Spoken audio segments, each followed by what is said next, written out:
Hi, I'm Evelyn, or Elv, and welcome to Elv Needleworks. Eventually I'm going to get a snappy little graphic in there and you're all going to be impressed, so why don't we just pretend that it's there now and everyone can ooh and ah over it in the comments. Today I'm basically just going to show you how I made this plush coelacanth. I really like coelacanths. I think they're really cool. If you're not familiar with coelacanths, they're basically just a big old fish. And when I say old, I don't just mean that they can live to be up to 100, but I also mean that the species itself is hundreds of millions of years old. And as a fun fact, we thought it was extinct for tens of millions of years before rediscovering it. I mean the royal we. I didn't find them myself. If you want to know more information, don't ask me because I'm not an expert, but I'll link a couple of articles down below that I like about coelacanths. The first thing that I did was I sketched out my design on paper using pencil. Then I just went over it with Sharpie. I knew that this plushie needed to have both sides and a bottom, so basically sort of a triangular shape. I knew pretty early on that I wasn't going to stuff it very firmly, so there wasn't going to be a lot of deformation on the shape that I was going to make. So I pretty much drew it the exact same size that I wanted the finished fish to be. I then traced it out with Sharpie. I made sure to trace out the fins on a separate piece of paper because I needed a bunch of separate, distinct patterns. Here you can see I've gone ahead and labeled every single piece individually. All the fins are pretty similar, so I wanted to make sure I was not gonna mess any of them up while I was making this thing. While making the pattern, I also split apart where his gill was because I knew that I wanted there to be some texture and definition there, and that I wanted to slot a fin into that seam. I then went through my stash and picked out a couple of fabrics. I picked out a quilting cotton for the body and a slightly thicker quilting cotton for the fins.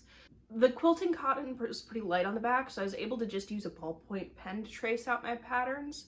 Generally, if it's something that's going to get washed a lot, I try and use something that's water soluble, but since this is a stuffy and I don't intend on it being washed, a ballpoint pen is fine. I had to use chalk for the fins though because the fabric was very dark and a pen was just not going to cut it.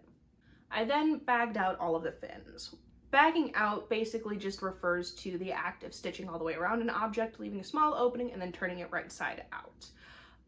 The coelacanth has both longish sort of tubes made out of the main fabric that lead into the different colored part of the fin. I feel like I should have brushed up on fish anatomy before making this video, but I didn't. So I'm just gonna call it the longer fin part. I'm sorry. After sewing all of these pieces, I realized that the fabric itself was pretty flimsy. I knew this going in, but I was hopeful that 2 layers of the fabric would be enough to get the stiffness that I wanted from the fins, but it was not. So I ended up adding fusible interfacing onto the pieces after I'd sewn them together. If you're going to make this yourself, I would definitely get that fusible interfacing on the pieces before you start stitching. It is much easier to deal with. I then went ahead and flipped all of my fin pieces right side out. I then took the dark part of the fins and did some top stitching on all of them. I used a lighter colored thread because I wanted those stitches to be super visible from a distance. I then top stitched all of that together, which effectively held the darker part of the fin in place while giving a little bit more of dimension with the top stitching. Next, you can see I learned my lesson and put interfacing on all of my body pieces before stitching them together. This did mean that I had to retrace them. If you do this in the future, get your fabric, lay it out, iron the interfacing down, and then trace out your pattern pieces and cut them out. I did this in a not very practical way. Next, it was time to attach the sides of him together. So that's his face and his side piece. I did this by bagging out just the edge of the gill. So basically taking a little scrap of fabric, stitching it to the face in that gill shape, turning it right side out, and then pressing it. The reason that I did this and didn't fold it over like I did with the fin tubes was because I wasn't getting a very crisp, neat edge. I was getting a lot of weird folds, and I found that doing it this way got me that precise gill shape that I had drawn out earlier. I then pinned the fish head to the fish body, pinned that fin into place, adjusted it to exactly where I wanted it to be, and then top stitched it under my machine. Now it was finally time to put all of the pieces together. The first thing that I wanted to do was put in this bottom panel. It may be a little bit difficult to see, but the way that I did it was I pinned this bottom piece that makes in that triangle shape onto both of the side pieces, and then carefully pinned these fins into that seam, and I stitched all of them at once. It was pretty tricky, but it just takes time and patience to line everything up properly. Next, I stitched this seam, and this seam here. This, once again, just takes a lot of pinning, a lot of patience, a lot of sort of carefully aligning these fins. So that's this one and this one here. I turned him right side out, and I just popped his safety eyes in. Ideally, when you put safety eyes in, you don't actually want to cut any of the fibers of your fabric.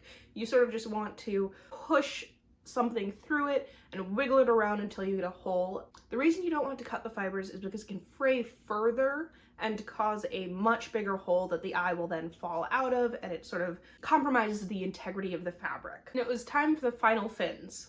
This fin and these tail fins here. I used pretty much the same method that I used for these fins, which is just a touch different from the gills. I just took the fabric, folded it in, pinned the fins in, and used top stitching to hold them in place. I stuffed his body and then realized that I had forgotten to cut out his fish lips. This was super tricky to apply and to film.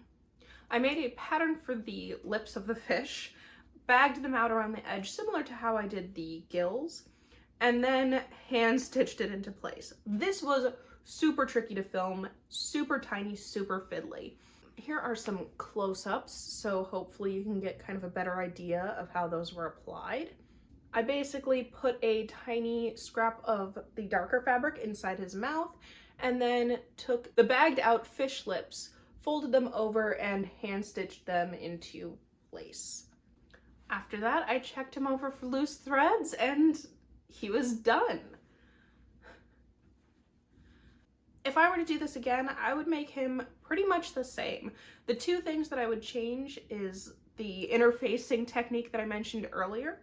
I think I would also get a slightly stiffer interfacing just for these sort of tube parts, as those seem to be pretty floppy. I don't mind it, but I think that's something that could be improved on.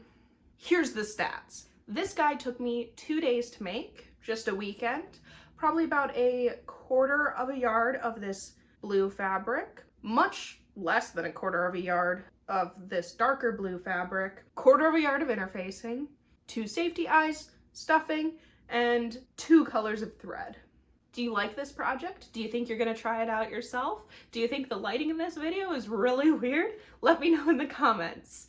If you like this video, be sure to send a like. If you want to see more of my content, subscribe. I have a few more video ideas in the works, and I hope to see you again soon. Bye.